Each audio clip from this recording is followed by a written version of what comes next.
Okay, we have Jayson Williams in the building. Welcome to VladTV. Thank you, Vlad. Let me first start off by telling you, man, I've been following you for like 10 years. I remember when you first started, I was like, wow, this is interesting. And every year, just watching you grow. Congratulations to you, brother.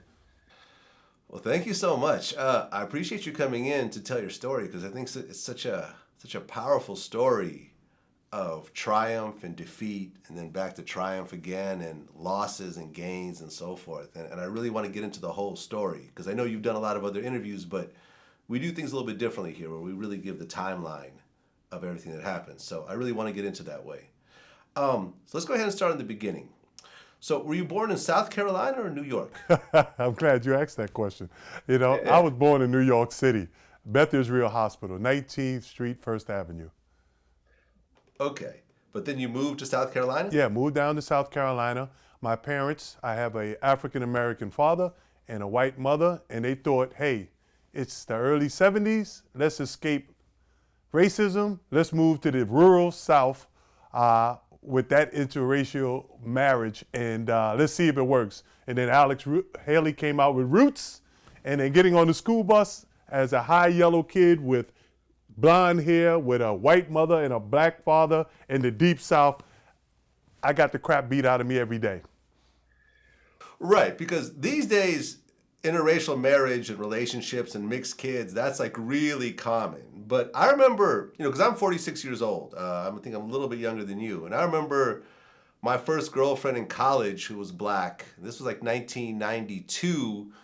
A lot of people would stare when we were walking down the street. Like it was an oddity. It was a thing. Right. These days, no one cares. Right. But even back then in Berkeley, which is considered progressive in the North, it was still kind of a weird thing. So back then, when you were a kid, it was probably a very distinctive situation. Well, let me tell you, Vlad, we had a pig farm and a corn farm, and I used to have to get up in the morning. I was so happy. I was 7 years old. I got to drive the tractor and feed the pigs, and I feed up all our pigs, and we never took them to slaughter or anything like that. We were more pets. And you started off with about 20, and then before we knew it, we had a few hundred, and it kept growing.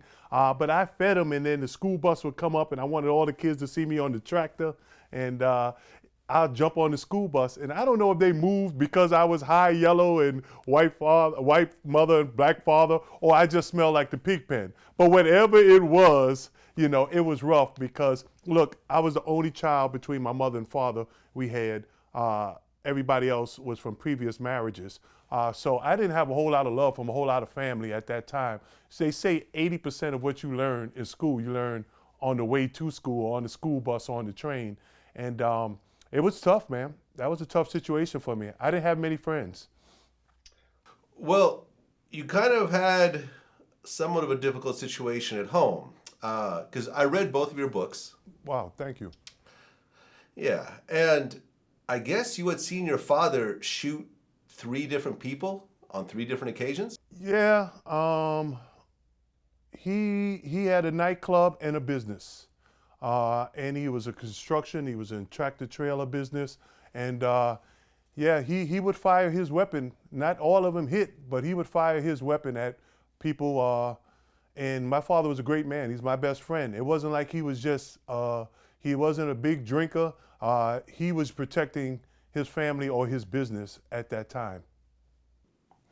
Okay, so you say not everyone got hit, but did he actually shoot someone and hit him? Yes, he did shoot somebody and hit them.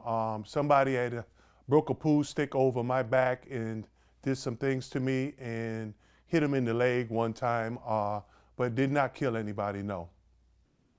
Okay, was he charged for any of those shootings? No, in the rural South, back then, 50 years ago, it was pretty much template. You took care of business the way you took care of business. Guy broke a bottle over his face, tried to cut him, and we were all family anyway, believe it or not. Everybody down there is related, so